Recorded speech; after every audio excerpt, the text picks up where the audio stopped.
Welcome to Heritage Days, our 25th anniversary this year. Each year we get bigger and better. If you haven't been here in a couple of years, come back, you'll see all the things we've added. This is Heritage Days. Come see us.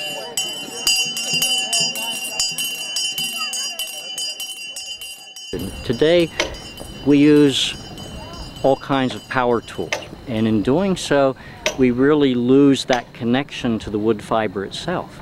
So everything here at Heritage Days is like that. Coopering is one of the ways you get to understand the grain of wood. You understand how wood works. You almost become one with wood, and we found that people who begin to do this say, wow, that's really cool.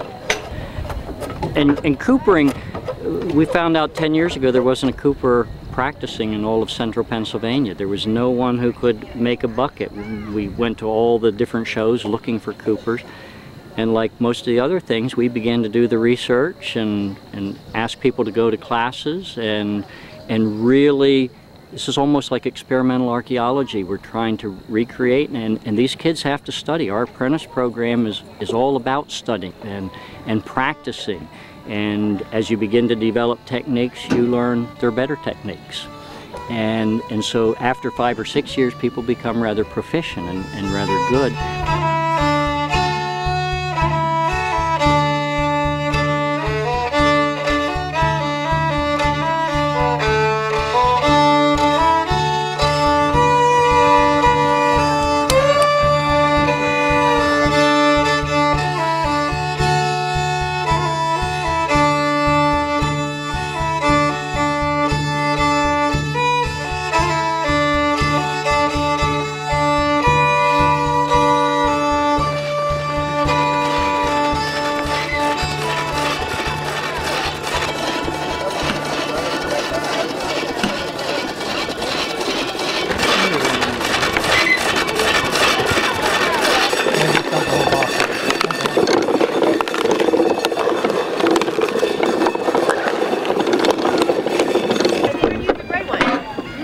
Here's your mashers, what mashes them too.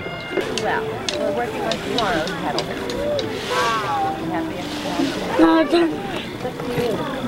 Just wait, Christian. Hi, we're working on apple butter here. We started this kettle at 5 o'clock this morning with 25 gallons of apple cider that we boiled halfway down. From there we started adding in some apple snitzes. To get those snitzes we use the apple peeler in the back. It's a Redding apple peeler. It's a replica. Has 2 blades on it that takes the peel straight off that apple. And then the ladies that are sitting around back here, we're working on coring those. They core them and then they snitz them. Snitz is a German word. It means tiny slices. The smaller the slices, the faster they'll melt down in our kettle. Around 10 o'clock then we started adding in those snitzes. We added a total of 5 crates. 10 different varieties of apples in there, so the more the variety, better the flavor in that kettle. From there, we keep boiling it. Unfortunately, until those apples are completely melted, he has to keep stirring that, otherwise it will scorch in the kettle. We're using a copper kettle. Acid in the apples that causes them to turn brown in the air also reacts with all other metal except for copper. You'll end up with a bitter flavor if you use another type of metal. Luckily nowadays we have stainless steel, but back then they had copper. The paddle that he's using has holes in the bottom of it to help break up the apples so that they melt a lot faster in that kettle. And we'll keep boiling it and stirring it until it starts to thicken up. Just before it's ready to come off, we'll taste test it. And if we need to, we'll add some sugar, cinnamon, a little bit of allspice and some nutmeg into there. And then we start to jar it.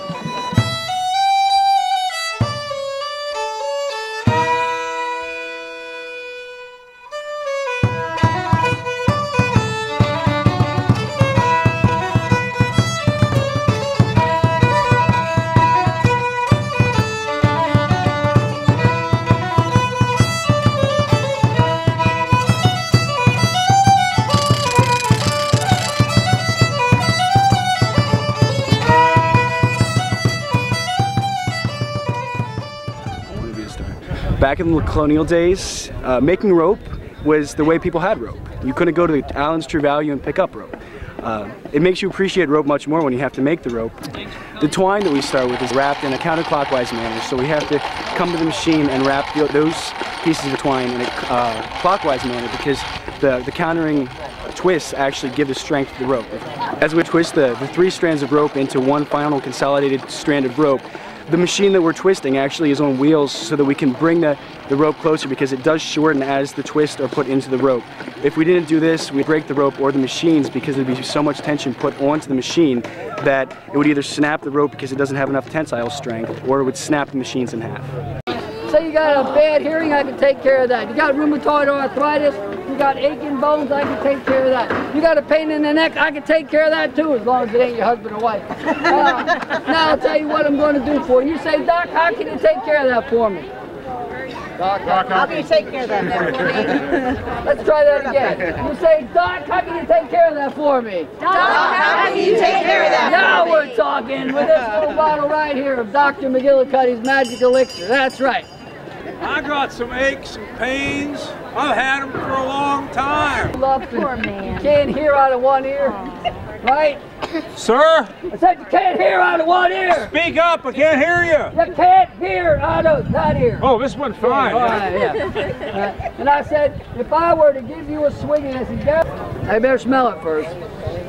I still got some eyebrows? Yeah, take a little sip now. There we go. And he dragged this stuff right down.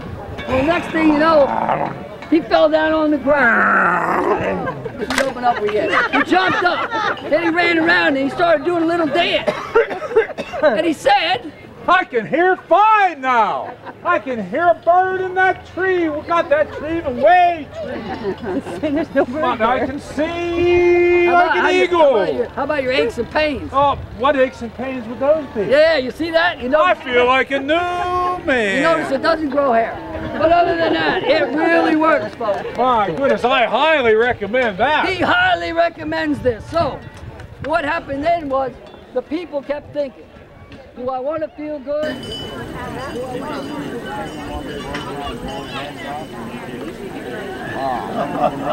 I'm a wheelwright apprentice, and the types of wood you'd use for a wheel would be oak, which grows straight, and you'd use because it easily bends when heated.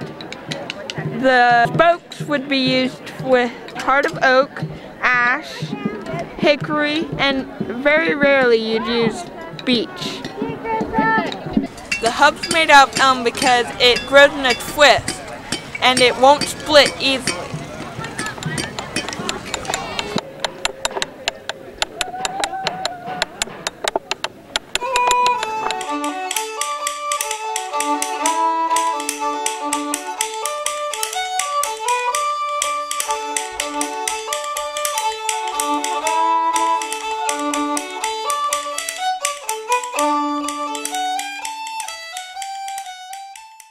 A flax break to break the outer shell and to expose the fibers so it can get clean. And that was used like this.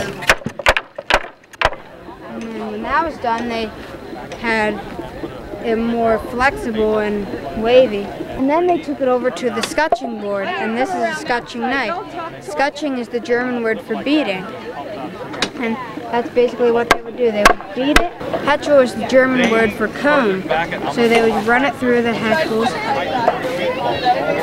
And that would basically work as well as a comb. It would remove the knots. And when it was all done, they would hang it in their attic as a strip of flax. And this could last, if undisturbed, hundreds of years.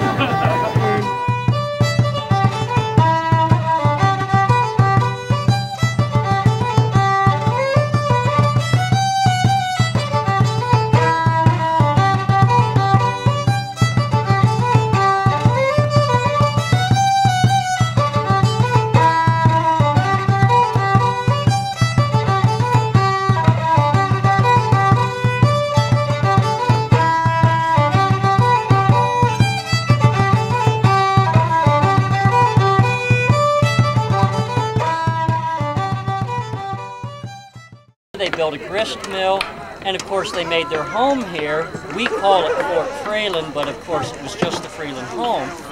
But all the settlers in the area, 121 of them in total, came here and fortified their house. So we call it Fort Freeland, Who's just a fortified house? I've been doing reenactments, living history, demonstrations, and programs for schools and talks for 35 years.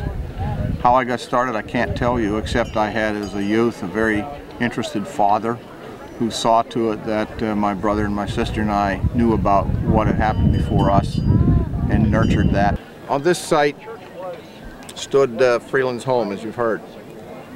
The day the battle occurred, July the 28th, 1779, right behind me in the meadow was the final phase of that battle, where a number of patriots were killed as they came and to the relief of the people here at Fort Freeland, not realizing that it had capitulated and that they were indeed in big trouble. There were over 300 combatants on the British side, Crown forces, 36 in Boone's and Samuel Docherty's party of the relief forces. So they're outnumbered roughly 10 to 1. They had no hope. A number of them did escape, a number of them didn't, quite a few did not. It was short and ugly. Now, why do we do this kind of a thing? Why do we play this game? We don't glorify war. We do not glorify war. We portray these battles, particularly on the sites where they happened, so that the people who live here now and in the future will never forget what happened here.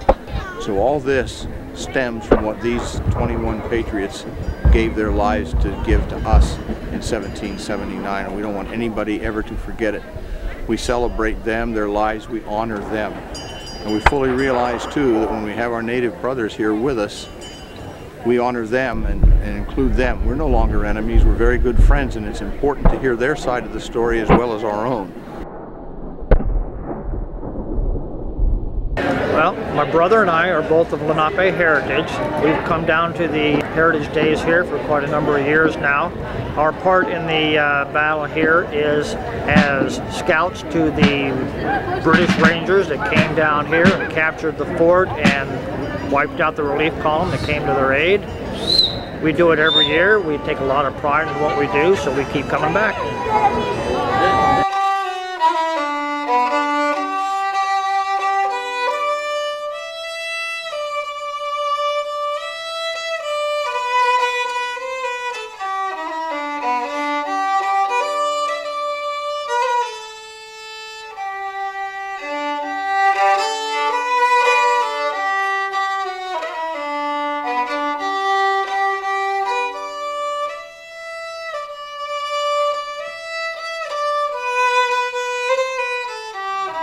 One more touch on this for centering. I'm going to do an opening process with my thumb and just stop about a1/4 inch from the bottom, roll my thumb under, and then roll my whole hand back, one motion. And you always want to kind of release before it gets to a dead stop. I mean, because that'll always, that'll leave that irregular spot again. I'm using knuckling. You see how I'm using my knuckle on the front edge, on the outside.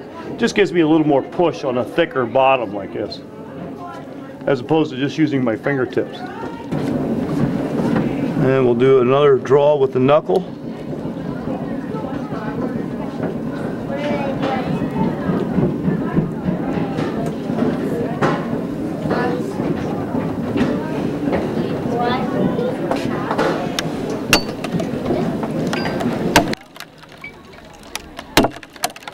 Okay, what we're doing today is splitting white oak logs, and we're using steel wedges and also wooden gluts or tapered wooden wedges to hold the log open while we keep moving the metal wedges up the log. And most logs would be about 11 feet in length for a 10-foot space in between posts.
There you go.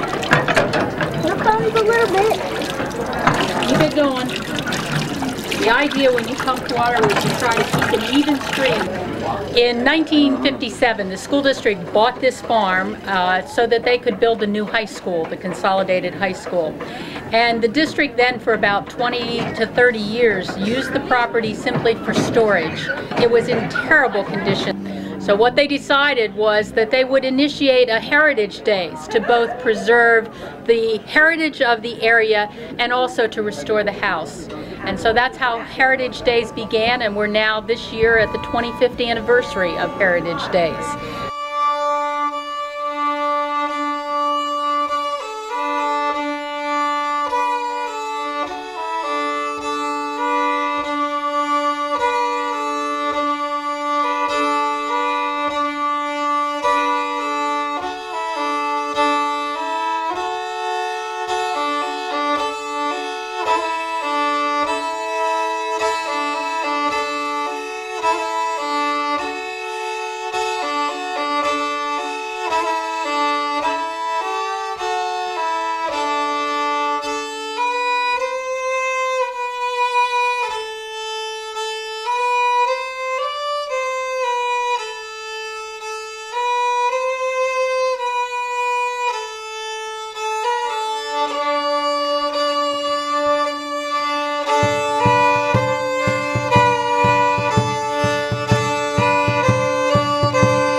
Well, the apprenticeship program is composed this year of about 50 apprentices, most of which are high school age, but not all of them are. We have some families who apprentice together. The apprenticeship program is composed of 3 skill levels. First, you start on the apprenticeship level, which means you're a beginner. You're coming in, you're learning a trade. Then you move to a journeyman status. You're presented with a tool of your trade and you're expected to find your own apprentices as a journeyman in colonial times would be expected to do as well. And finally, you become a master, which is the ultimate level. You present the society with a project that you have prepared throughout your apprenticeship and journeyman status. And once you've created this final masterpiece, you become a master. Heritage Days has always had plenty of volunteers, but the apprenticeship program was started to kind of get those volunteers focused on specific trades. The apprenticeship program at Heritage Days was basically begun so that we wouldn't lose the trades that we have now, so that history would not die.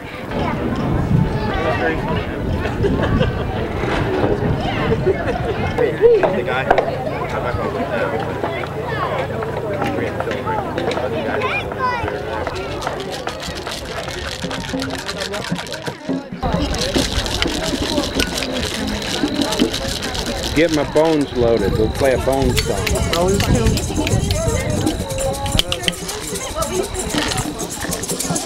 Okay, do we have the dancers? How are the dancers doing? Are the dancers ready? Got the dancers ready? Okay. Get it. Okay.